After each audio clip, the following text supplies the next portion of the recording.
Welcome to this June session of Talks on Tuesday. Today we have Carolyn Sparrow and Sara Ware back. They're going to be focusing in on augmentative and alternative communication implementation in the early intervention setting in homes. I'm going to go ahead and turn the session over to Carolyn and Sara because they have a lot of really great things to share with us and engage us with. So I'm going to let them go ahead and jump right in. Hi everyone, my name is Carolyn, but I also go by Carrie. Welcome to part 2 of our 2-part series on AAC implementation in the EI setting. In our first session, we provided a little bit of introduction to AAC and some background. If you missed that, it is recorded, so you can check that out. And later, I want to give a heads up, we're doing an activity with your phones. So if you want to have those ready for a QR code, you can have that all ready with you. So as a quick review, AAC stands for Augmentative and Alternative Communication. And that is our focus today. This is the Division of Early Childhood, the recommended practices. These are the ones that are related to the information we're sharing with you today. And we just wanted to have that on here for you guys. A little bit about me. So I have my bachelor's and master's degree in speech language pathology from Old Dominion University in Norfolk, Virginia. I am trained in natural language acquisition, so Gestalt language processing. My strengths in clinical are neurodiversity affirming practices. I strive to provide that to my clients and their families, parent coaching and empowerment, and of course, AAC therapy and advocacy. And I am Sara Ware, and I have my education, my bachelor's and master's in communication sciences and disorders from Westchester University. I have a certificate in AAC from Stockton University. I have my ATP from RESNA. My clinical strengths are considered to be AAC advocacy, coaching, education, and community outreach. I also specialize in AAC assessment and consultation.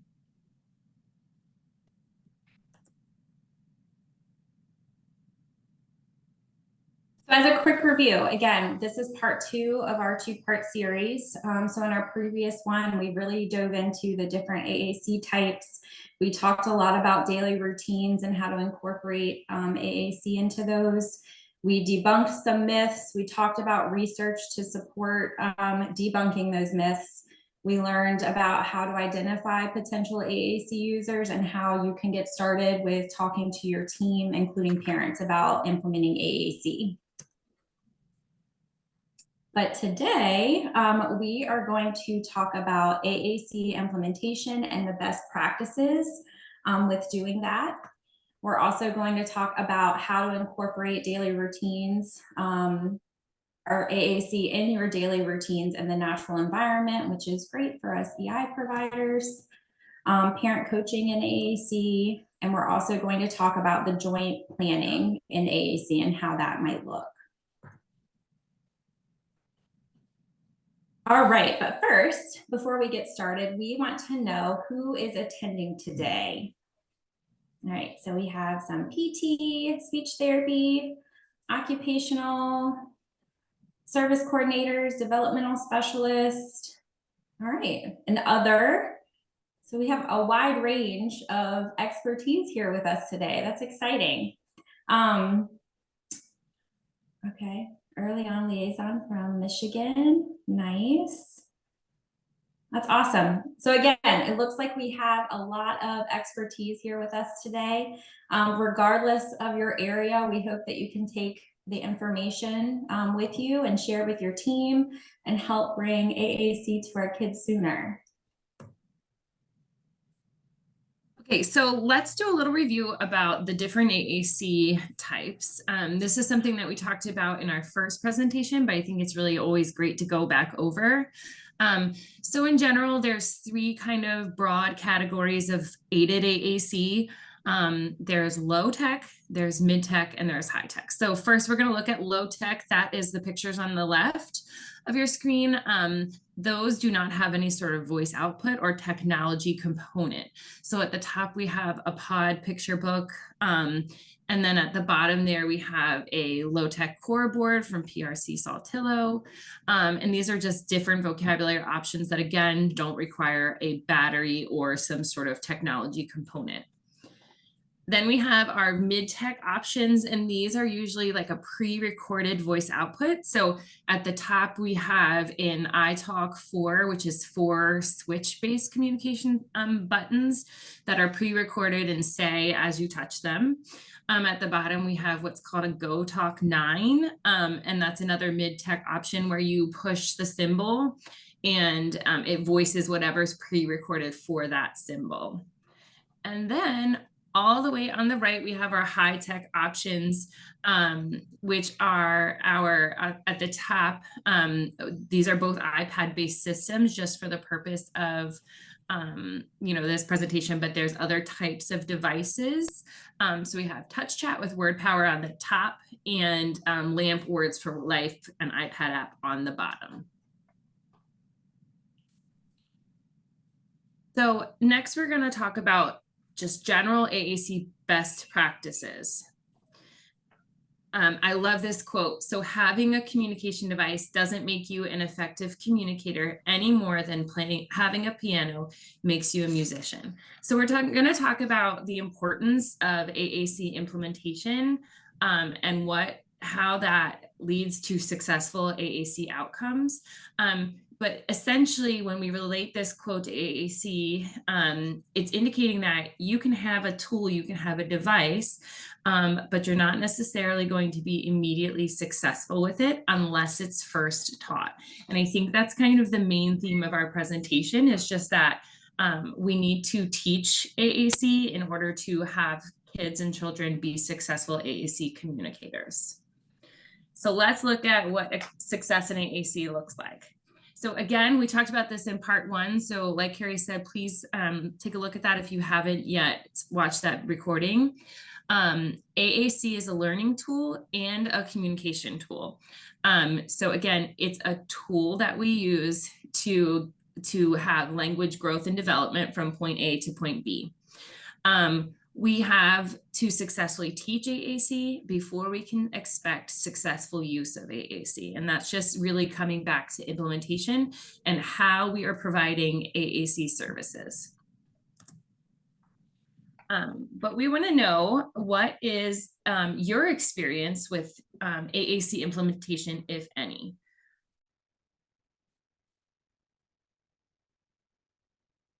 Okay, so our choices here are not familiar, somewhat familiar, familiar, or very familiar.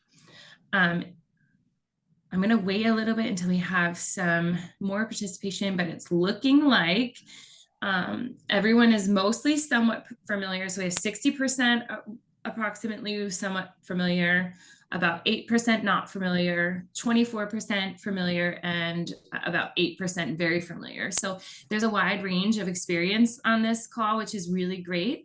And please know that, all the information that we're going to talk about as part of this presentation can be applicable to any experience levels.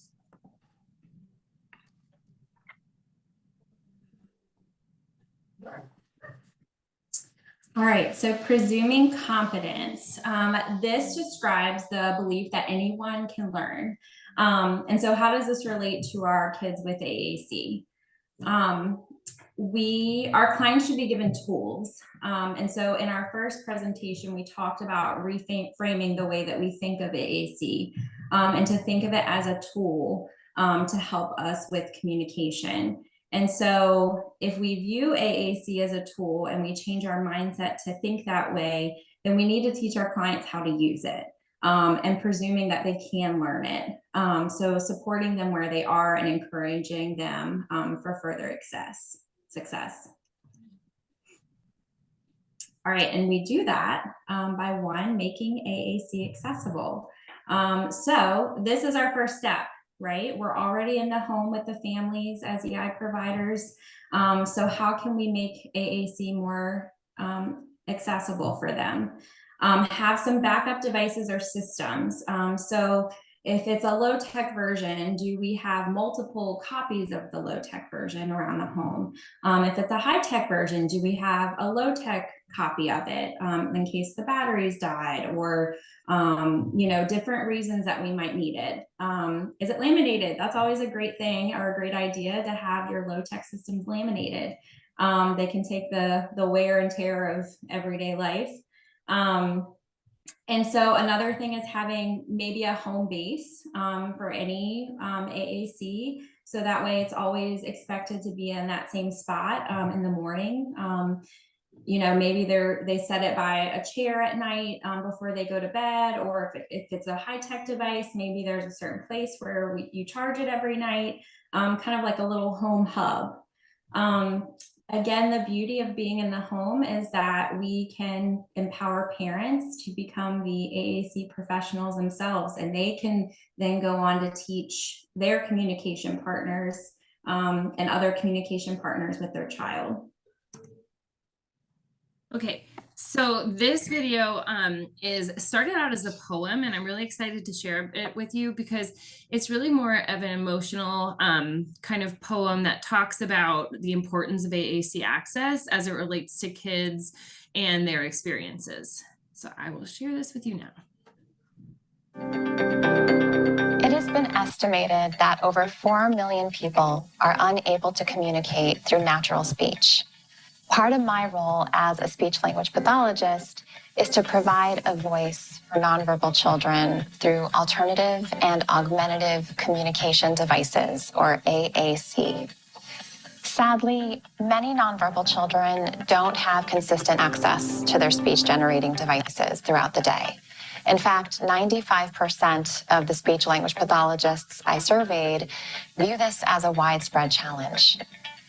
Today, I am sharing an extraordinary video from a special group of children in South Africa.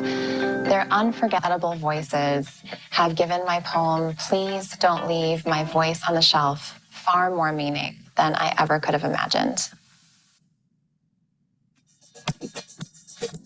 What do you do when you have no choice?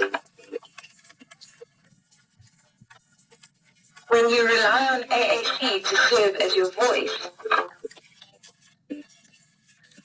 AAC is my bridge. It's my sense of self. So please, don't leave my voice on the shelf. I don't always know which buttons to press. So I need more opportunities to press them. Not today. When I'm tired or sad. Hello? And want to fade like a ghost. That is when I need it the most. When I have my voice, I preserve my dignity. There was passion. Responsibility. They don't sound like ideas. Like they do. When my device runs out of power, I can turn. So let me up. Let me be myself. Please don't leave my voice on the shelf.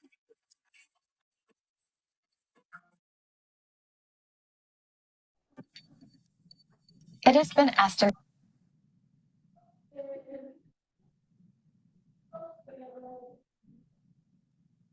Okay, so that video was a really powerful message about just making sure that when we have communication devices and that we're teaching communication devices, that we always have them available for kids to use. And now we're going to talk about how we can also use them to model language. Okay, so modeling. Modeling is a natural approach to teaching. So when we're modeling things like words and core concepts, we're teaching children through natural teaching and natural experiences how to say and communicate different words. When we use motivating activities, we can inspire communication. So we should consider motivating activities that the child really enjoys, so or participates in regularly. So routines, play activities, school activities, reading.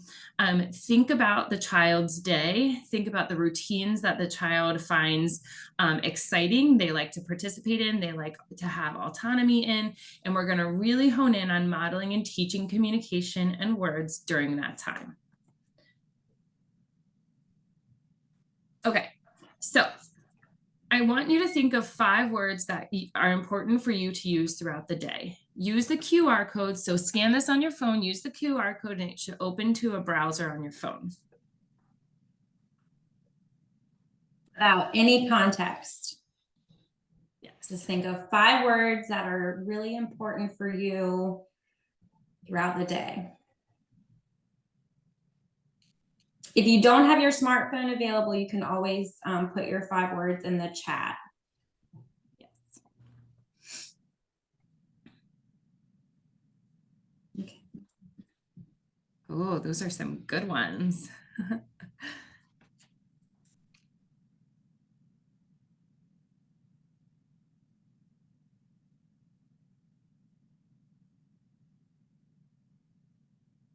guys are doing some great ones. Almost too good. Yeah. That's awesome. So now that we have some more words up there, let us know in the chat what are some things you notice about some of the words that were up there. Was there anything in common?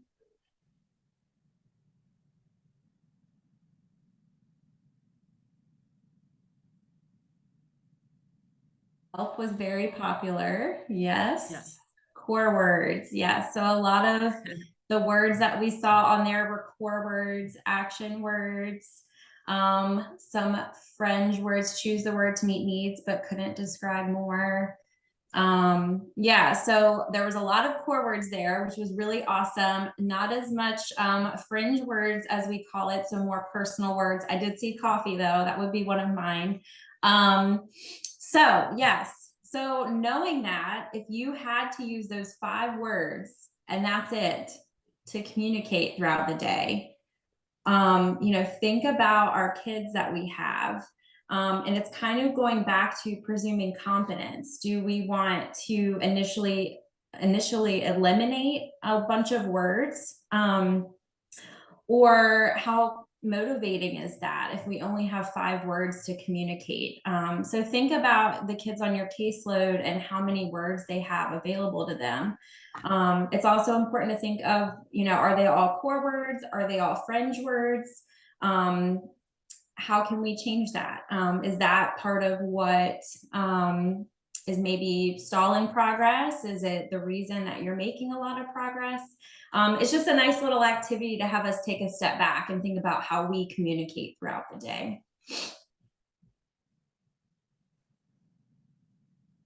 Okay, so we had a little bit of a technical difficulty with the Mentimeter when we were practicing beforehand, so our slides got a little out of place. This was the video that is supposed to come next. This video is a really great example of modeling with core vocabulary and just modeling in general. And so I'm going to play that for you now, and you can see how Carrie mentioned some of the main core words that we were that maybe are important throughout the day, like help and want. They're on this main display here. And so I want you to watch a really great example of how somebody is modeling for these children during a cooking You make activity. it go? No. Make it go. Yay! Good job, Philip. Do you know what we're going to make? Make. What are we going to make? Make. Do you know? No. You don't know? No. That's okay. I'll tell you. We're going to Make. cookies. Cookies. Do you love cookies? Mm-hmm. Russell, do you love cookies? Yeah. Yeah. So let's go over here because when we make our cookies, The first things, look, we're going to go to colors. Colors, because we're going to put in some brown sugar. Who wants to put in the brown sugar? You do? Okay, Russell's going to put in the brown sugar. Very good. Philip, do you want to put in some sugar? Yes? Okay, let's look over here. There's one more sugar left. Let me show you. Here's the sugar that needs to go back. This is white. It's white sugar. Let's go to core. You can say, I want to put it in. It's good job. Okay, Philip, here. You can put it in. Yay, very good. Okay, so he is using the communication system, and mom is teaching how to model a communication system. The big yellow button that you see is also a switch that's controlling the mixer. So when he pushes the switch, the mixer turns on.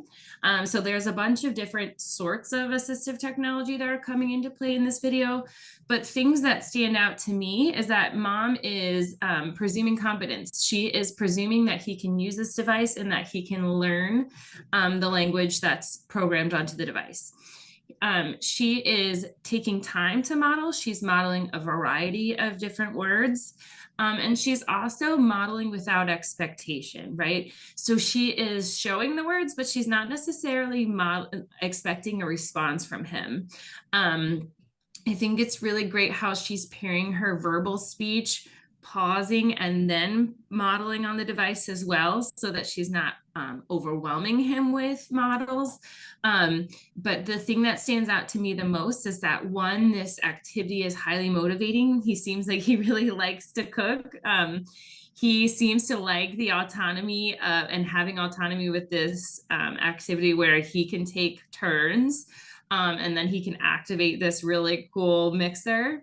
But also she's getting a lot of really good opportunities for teaching a variety of different language functions, which we're going to talk about in a little bit. Okay, so let's talk about selecting vocabulary for devices. So what types of words might you include on a device? What types of words, phrases, vocabulary? First, we want to choose vocabulary that is meaningful for a variety of different contexts and environments. So when we're thinking about vocabulary for the device, we want to think about vocabulary that can be used across different activities and different settings. We want these priority words, or words that we choose, to be easily generalized from one activity to another. So the words that you all chose during the activity were really great, like help. You can use help to communicate the need for help with toileting, the need for help if you can't open something, the need for help if you're scared. Those can all be, that term can be generalized to a variety of different contexts and environments. So when we're thinking about vocabulary, we really want to make sure that we are carefully selecting and kind of analyzing the purpose of each word and phrase that we have. Systems should be robust, and that really means that we have access to enough vocabulary that we can communicate whatever we want, whenever we want. There's a term called SNUG in the AAC world, and it's spontaneous novel utterance generation. And that's really when, again, we think of what we want to say and we have the ability to say it using a communication device, meaning that if the word is not in there, that there's some sort of opportunity for us to spell it out with letters or to give a context. So I'm going to show you now some of the systems that we often use.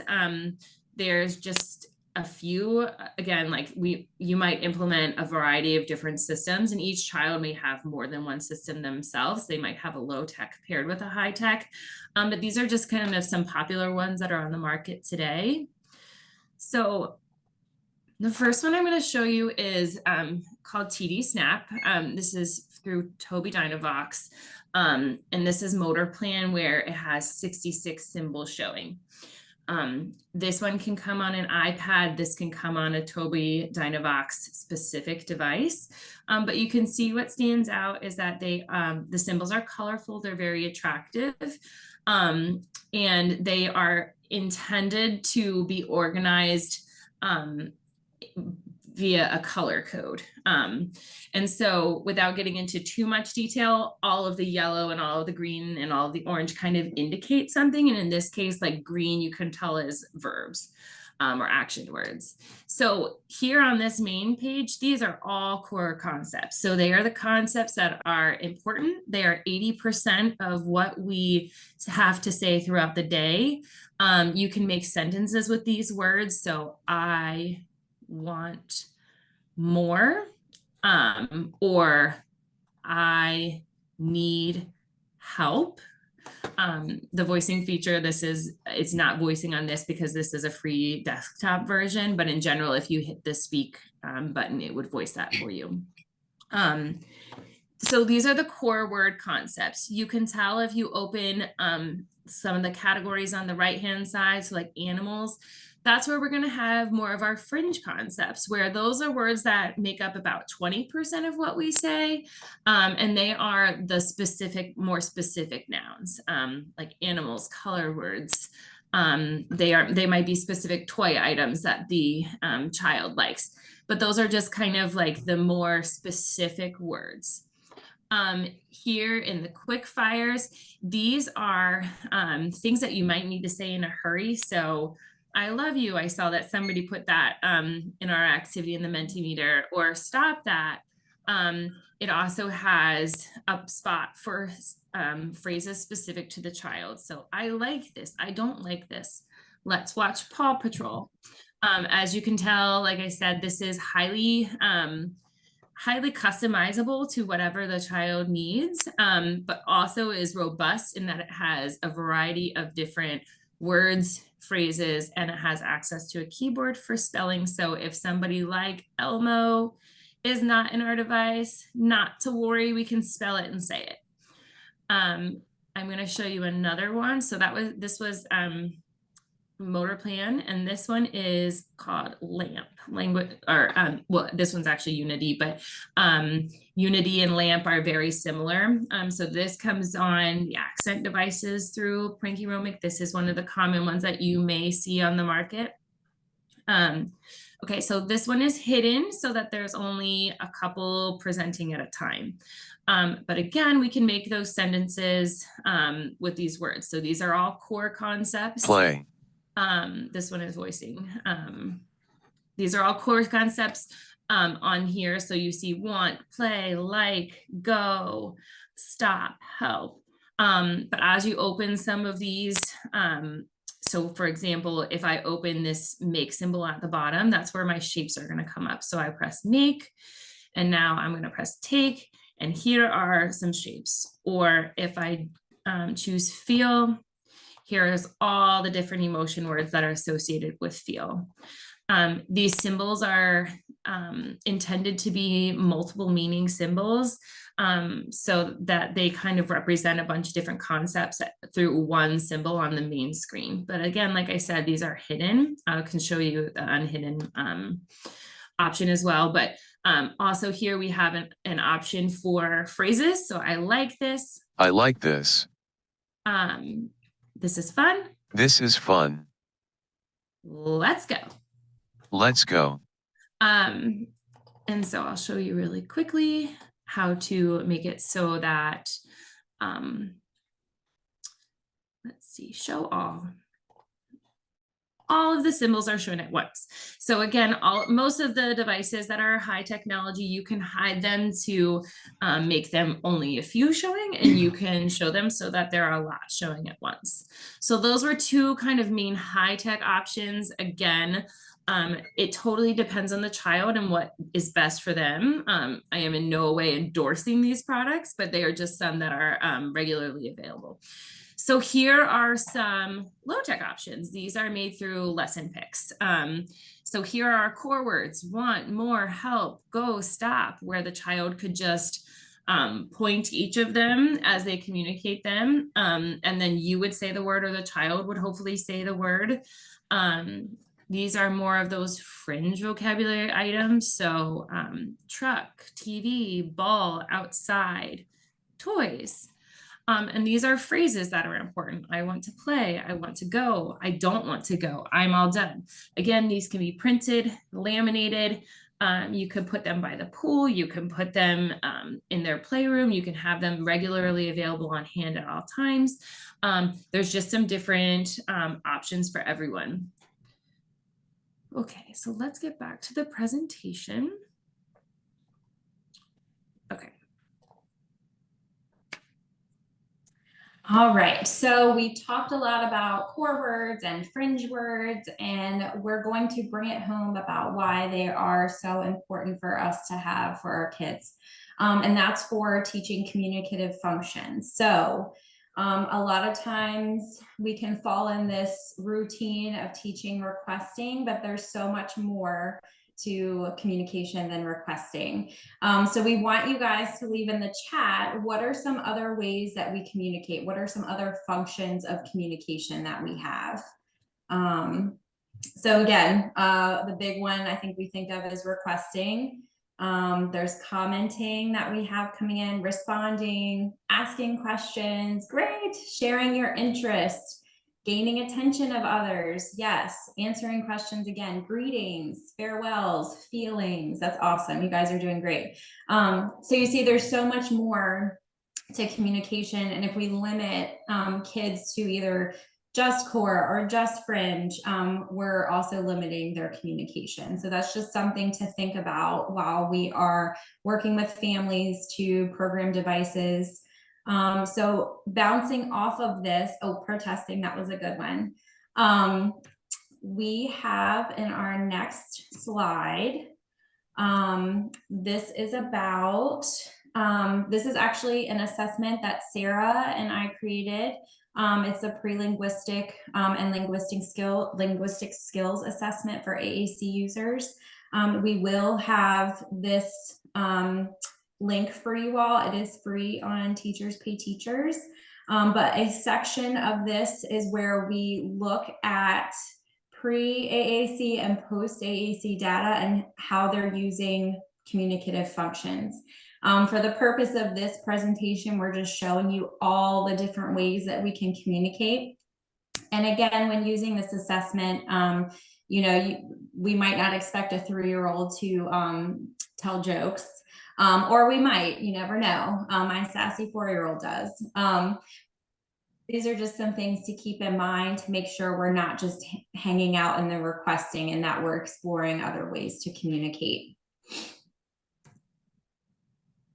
All right, so we aren't going to spend a lot of time on the prompt hierarchy, but I do want to touch base on it. We will have the handout available for you all. I know this is really tiny, but we will have a PDF version of this. This is from Kate Ahern. This is different than teaching and modeling. So Sara touched on that before. Modeling is where we're, you know, modeling without expectations. We're not expecting them to respond, but we're teaching it to them. This is when we're setting up opportunities for the child to communicate. So let's say we model this word during an activity and we model it 5 to 10 times.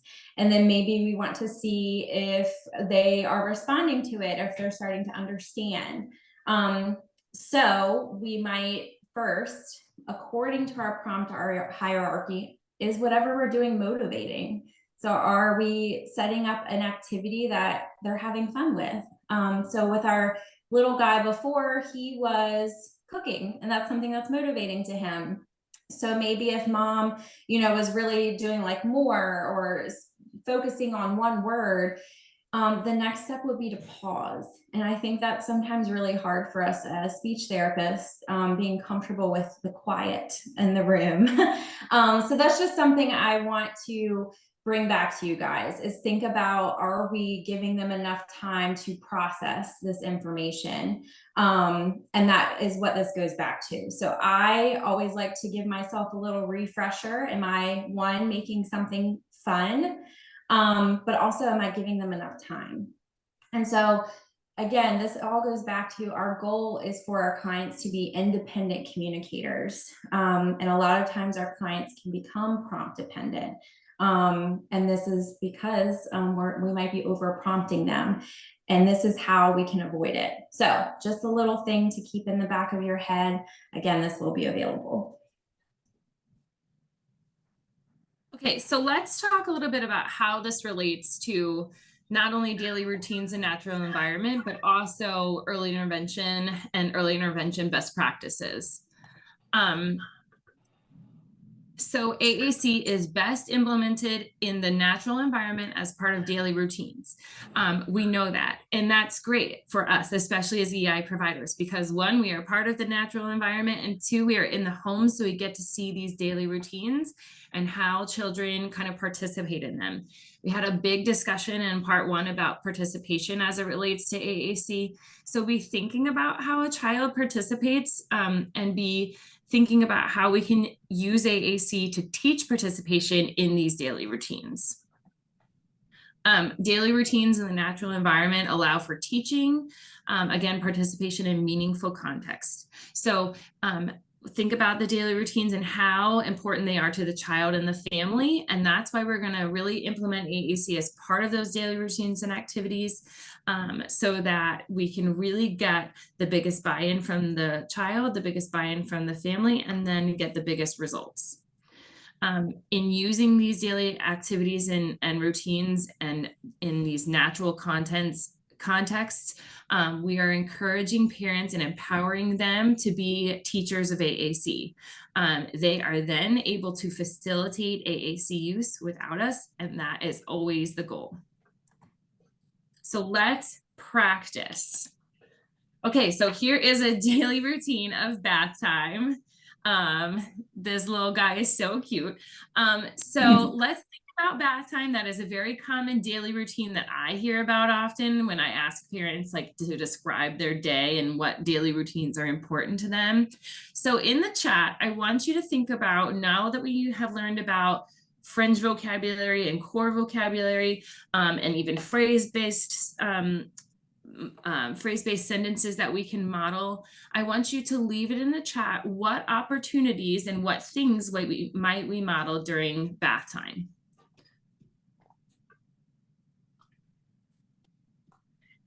So for my child, she loves bubble baths.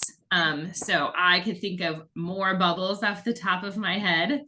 I am seeing wash, splashing. Yes, that's a big one at my house too. Requesting toys and bubbles, great. On, off, in, out, more. I love that one because yes, we can add prepositions. We don't have to teach them with picture cards. We don't have to teach them with, in a very structured activity. We can just boop, drop a ball in, and we're going to say, in, it went in. Or, as we're getting the child out, come out, it's time to get out. We can teach body parts, great, splash, pop, awesome. I love the participation in this group today. Yes, you guys are awesome. Yes, body parts, requesting toys, get out. Yep, I'm seeing, hot and cold. That's a good one, Laura. Yeah. I'm seeing a lot of really, I don't like this. Yes. And that is a really common thing that we hear too, is that, the child loves water, but when it comes to rinsing their hair in the face, that is a big, big point of irritation for a lot of our kids and discomfort. So I don't like this, or I don't want to, or stop. Those are really good things, or sad even, to model during bath time. Great. I love that. All right, so we talked about bath time. So now we want you guys to think of some opportunities that we have during mealtime, which is another big daily routine, because we usually have this at least 3 times a day. So what are some ways that we can model it? I know for my daughter, she would rather quickly get through dinner so that she can have her dessert. So she would be all done dessert. Yuck, yeah, I hear that a lot. All done, more, nice job. I want, all done, help, drink, spicy, yes, yummy, cup, Awesome. So yeah, we're talking about some of the objects we're using, like cup and fork and spoon, but we're also talking about how the food tastes, if we want more, if we're finished. You guys are doing so awesome. Hot. Yep, hot, cold. That's a good one. All right, let's try our next one. You guys have been doing great with bath time, meal time. What about playtime? I already see some more pop. So it could be bubbles. And again, you're in the home with these families, so you might be engaging in playtime with them. My turn, your turn, up. Oh, yes, choosing a toy. So again, think back to core and fringe words. Do we have their preferred toy items in there? So think about that, if they're able to even request their favorite toy, if it's out of reach. Friend, mine, nice job. All right. Thank you guys. That was really awesome. We got a lot of really great ways that we can model this. So hopefully these will give you some ideas to take home with you. All right.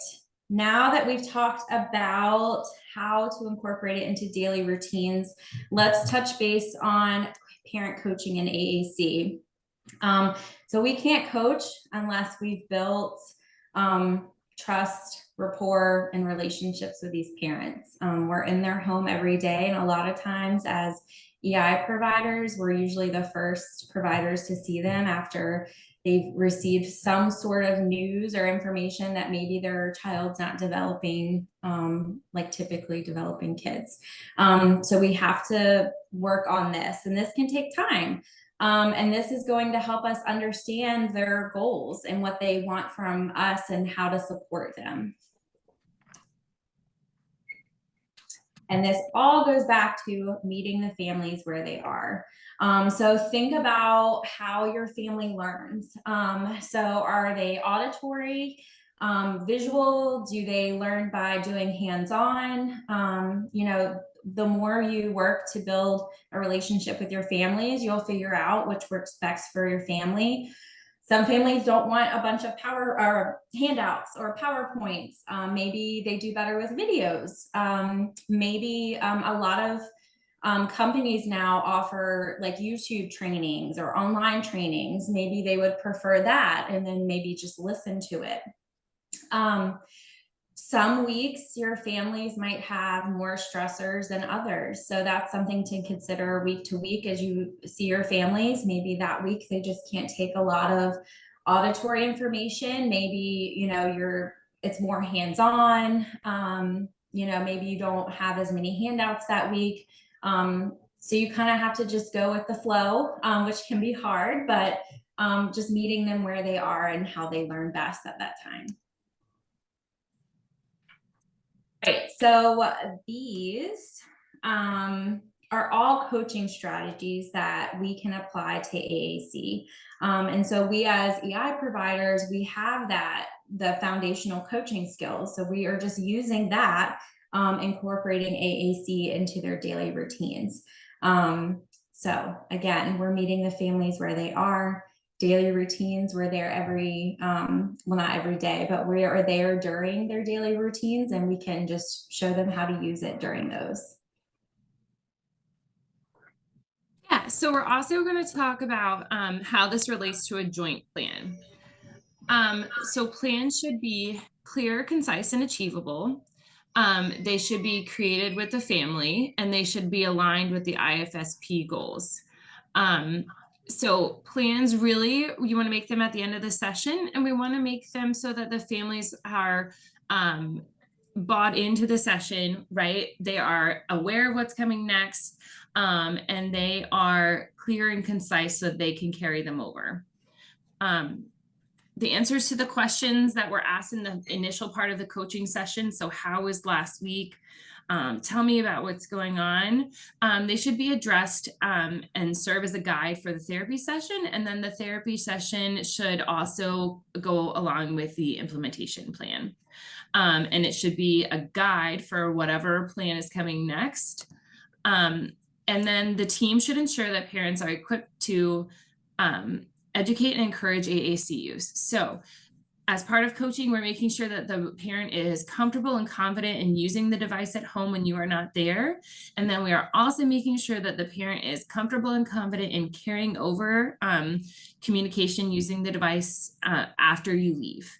And I think kind of going back onto Carrie's point about coaching, we really need to establish that connection with the parents just as much as we need to establish the connection with the child. We often see a lot about making sure that there's a big connection and relationship between the client and the SLP, and that is definitely important.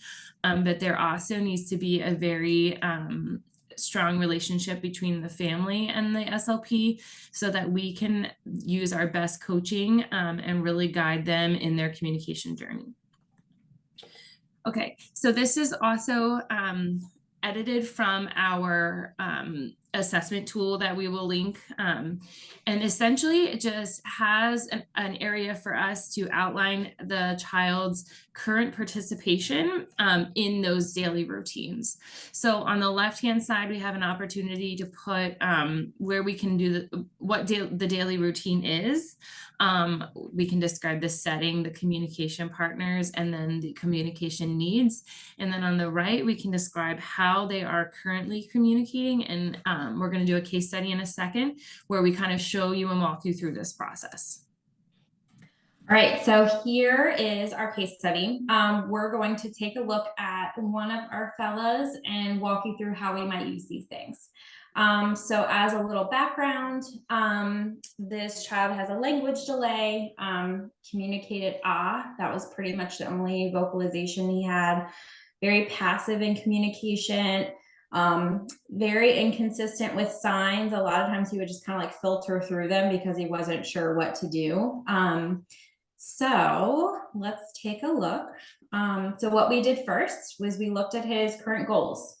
And we also talked to the mom about her concerns. So her main things were expressing his wants and needs, which led to communication breakdowns, but also safety was a major concern. He was getting ready to go to preschool, and so being able to share about his day. All right, and so identifying ways that he's participating in daily routines. So how is he commenting on the routines? When he, let's go to the next one here. So this can kind of show you what it looks like filled out. So talking about the main daily routines that were important to the family. So again, getting ready for the day, playtime with siblings, daycare, potty training, meal times. These were all important for mom. And this was how he was communicating during those times. This is on our handout, so you can read it a little bit more, but again, very passive, lots of frustration, crying throughout the day, daycare, family was unable to understand his wants and needs. So again, lots of communication breakdowns.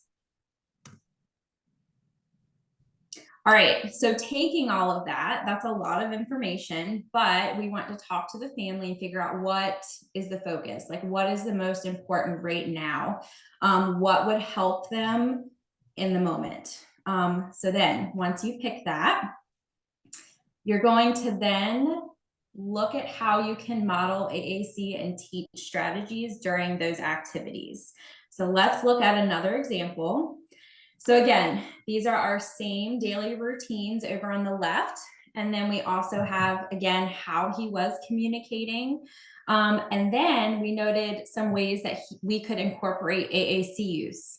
So again, lots of core words. We have like play items. So there's the possibility of adding those fringe words in there depending on what he likes and what activity he's doing. So again, lots of ways that we can incorporate AAC with the family and those daily routines. And our hope is to help with that frustration. So now that we've talked about all those ways that we can incorporate AAC, at the end of your visit, we're going to look at what strategies did we use? What do we feel like worked? What was the parent most comfortable with at the end of the session? And make a plan for next time. So using that same chart, maybe you pick a couple words that you want to focus on for those different daily routines. We don't want to overwhelm our parents. Again, you want to meet them where they are. Some parents maybe could do 5 words they want to focus on, while maybe one family, they can only handle a couple words that time. So for example of this, using help when getting ready for the day, more when they're playing with siblings, and then eat and drink at meal times. And then when you come back to your next session, you can talk about how it went with those words. What did their daily routines look like? Were they attentive to modeling? Did they see any reduced frustration? Were they attempting to verbally model or verbally say some of those words? Okay, and this is kind of just a handout that can kind of summarize all of that into one page. So we, at the top, these are kind of just like things that we can go through as coaches, reminders on what we should do and when we are creating goals, when we are implementing AAC, and when we are creating an implementation plan. Just some strategies for getting the most out of your coaching session. At the bottom, there's a place where you can make notes from the session. And at the very bottom is just some general reminders that we want to consider the family's priorities, find those motivating contexts, include daily routines, and make a plan. And this is just our resource handouts that has the assessment tool that we created. And then the tool we just went over, the AAC and EI checklist. And those are our references. This is our contact information. So again, we are so excited that we were able to talk to you guys today and that you were able to join us. So Sara has her email, and she also has her Instagram handle, AAC and SLP, and then my email as well. So if you have any questions or anything that you would like to reach out to us about, feel free to message us. Wonderful. Thank you, Sara and Carolyn, so much for this presentation. I feel like I have gained just wonderful tidbits of tools to help me be able to expand my practice. And I'm hoping, as you said, you know, we had people at such different levels coming in, and it really was something I think for everyone to be able to grab onto and to be able to use immediately. And I loved the routine kind of matrix you had at the end with where there are opportunities to focus on AAC to really help families be able to plan and incorporate within a coaching type format. So thank you so much. This was so practical and useful. And I just want everybody to hold on for a moment. We have 2 things that we want to talk about before we wrap up.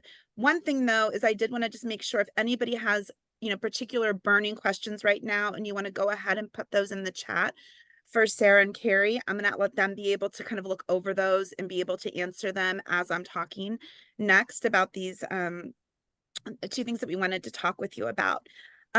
One thing is that there's a little bit of an error on the slide in front of you. It says stay tuned for next month. And this is something I didn't catch because we take a little bit of a break over the summer with Talks on Tuesdays. So our next Talks on Tuesday series is going to begin in September. In September and October, we're going to have a focus on Fragile X syndrome. So really understanding Fragile X, how it impacts development, and then knowing how to support families who have a young child with Fragile X syndrome. So that's coming up in September and October, and you'll get a save the date and a registration link for that in early August. But you know, it's first Tuesday of every month. So you can mark your calendars for the first Tuesday of September and October for that if you're interested. The next thing we want to talk about is the Creating Connections to Shining Stars conference that is coming up beginning July 16th and ending July 18th. There is Sara and Carolyn will both be there talking more about AAC. There's some of the presenters that we have. We wanted to let you know that we have both an in-person option for the conference and also a virtual option. We know that getting to Roanoke can be a little challenging for some folks with how spread out and long Virginia can be. So we wanted to kind of spice things up a little bit see if there were any of you all who are interested in getting a virtual conference registration for free today. By joining, we're going to give away 3 virtual registrations today. So if you can look at your calendars, see if you have the time, July 16th to July 18th, to learn more. We have sessions that focus on birth to 3, birth to 5, 3 to 5. There's something for everybody who works in early childhood and early childhood intervention. This is a joint conference with our friends at Part B, Early Childhood Special Education in Virginia too. So yes, so here's what we'd love for you to do. I see hands going up. All right, so if you've checked your calendars and oh, Lisa, thank you. The virtual part is going to be the 17th and the 18th. So if you've checked your calendars, I put a link a little bit ago there, so you can just check it out a little bit. If you're interested in a virtual registration slot, please go ahead now and put your names in the chat. Let us know that you're interested. We're gonna take down all of those names and then we'll send the winners an email. But we also hope that others of you are able to attend as well, even if you aren't able, even if you don't win one of the giveaways here. All right, we're seeing some names come in. Now that we've done that and the names are coming in, Sarah and Carrie, were there questions that you feel? Oh, sorry, Corey, your name and email address, please. That'll make it a little bit easier. And then also just reminding everybody before, again, I go back to Sarah and Carrie, we do want you to fill out the survey that is in your inbox now for today's session. And that is also how you'll get your certificate to show that you joined us today. All right. Go ahead. No, so Carrie and Sarah, did you see any questions coming in? I saw one question about Gestalt language processors. That can be a heavy question, but I would say to you, there is no right or wrong GLP device. It is very client specific. I think the most important thing is, making sure we're putting their Gestalt into their device. And that can be any of them. So don't feel like you have to choose one device over another. Use your clinical judgment. Also, think about, you're doing the same thing as if you were doing therapy without a device. You're modeling phrases for them. So think about that as well. I know it's a hard one right now because there's so much new information that are coming our way, but just keep that in mind. Just get started. There's no right or wrong. Just use your clinical judgment and incorporate those phrases. I think too, when you look at, and like when you're completing an assessment and you're looking at features of a device, one of the features that I consider to be important with a Gestalt language processor would be, access to a multitude of different phrases within the system. So you could customize your own, like I was showing you in a couple of the devices, where you create your own phrase-based communication kind of ideas or topics, but just making sure that the device at hand either is robust enough to have those kind of phrase-based or has an option for where you can, like Carrie said, customize your own phrases. Something that just my clinical experience, and I know Carrie, you as well, a lot of times, and not all the time, but a lot of the time, some of these clients really particularly enjoy media. So I like to sometimes include different clips from the media, YouTube or songs into their device to get some initial buy-in, but that's just kind of an additional feature. All right, and Lisa just popped in to let us know that there will be a session on Gestalt language processing at Creating Connections to Shining Stars. So much coming out. I put the link in again.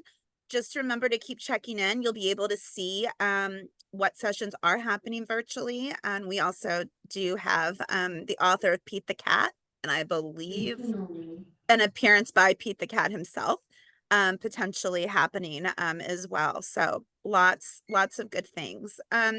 We're gonna go ahead and hop off because we have hit 1 o'clock and we know that everyone has busy schedules, but thanks again to Sarah and Carrie for the session 1 and session 2 that you put together for us on AAC.